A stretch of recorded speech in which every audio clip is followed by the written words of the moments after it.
Hi, I'm Patch, and today I want to talk to you about ghee. Make you lose with the unthinkable. Don't stop till you come first. Life's too unpredictable. Take control of what you're worth. Ghee is a class of clarified butter that originated in ancient India. It's still commonly used in South Asian and Arabic cuisines. Traditionally, actual Indian ghee is cultured.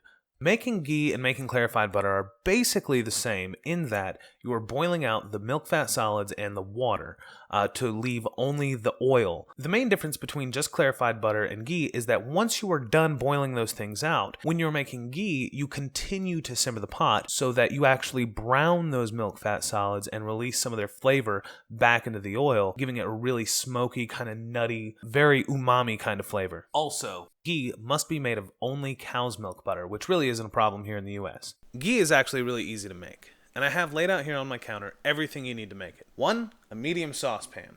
2, some kind of wooden spoon typically, but I like to use a rubber spatula, and this is heat rated to very high. 3, butter. This isn't a plug for Kerrygold. I don't get any money from them, but I've made ghee a bunch of times, and it's always come out the best when I've used Kerrygold. So, I recommend Kerrygold unsalted. That's what I use. You're going to need a container to put the ghee into when you're finished, and of course you're going to need some cheesecloth to strain all those milk fat solids out of your ghee. Cheesecloth is typically difficult to find at your grocery store, but I find that if you ask the person behind the cheese counter, will go out of their way to find you cheesecloth because they don't want to seem like they don't know what it is. I found this at K. Roger, but you can probably find it at just about any reputable grocery store. Your first step after making sure that you're going to have everything you need to do this is to go ahead and cut up your butter.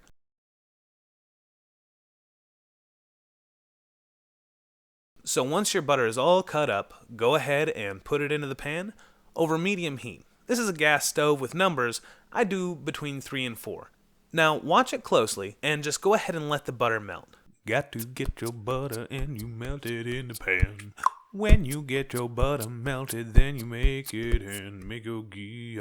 Now, you see those white globs forming? Those are the milk fat solids actually coming out of the butter, which is really kind of neat. So you're going to go ahead and let this boil, and you're going to see that a foam starts to rise up to the top. Now this foam is mainly water and milk fat solids, which is what we're boiling out of the butter to make the ghee. So just kind of every once in a while use your wooden spoon or your scraper or whatever it is you have to scrape the milk fat solids to kind of encourage those to come off the sides of the pan and sink to the bottom. And make a ghee. After you've been boiling your butter for about 10 minutes, all of those milk fat solids will have fallen to the bottom. Go ahead and keep scraping the sides off. You're going to notice the second foam. This is a different kind of foam, and all those milk fat solids have gone to the bottom. Keep stirring your pot, and go ahead and brown those milk fat solids, because really that's the difference between ghee and clarified butter. These milk fats that come to the bottom, they caramelize, and they turn brown, and they add this really rich, nutty flavor. Once you're done, go ahead and take that off the burner. Now go ahead and take your cheesecloth, and spread it out over the top of the jar. I do about 3 or 4 layers. Enough to easily let the butter flow through, but to make sure that I keep out all those nasty milk fat solids that we're trying to boil out of there. Go ahead and pour that in and close your container and make sure to set it out of reach. You don't want your kid to come up and grab it. Now after a couple hours, you're going to notice that that beautiful golden color is gone and it is more of a waxy color. That's how you know it's all cooled down, it's all ready to eat, and you have made ghee.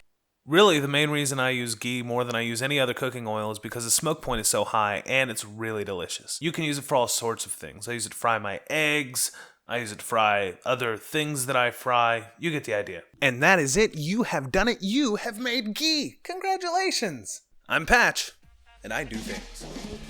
Hey guys, thanks for watching. It would really help me out a lot if you would like the video. Over here, if you would like the video and also subscribe.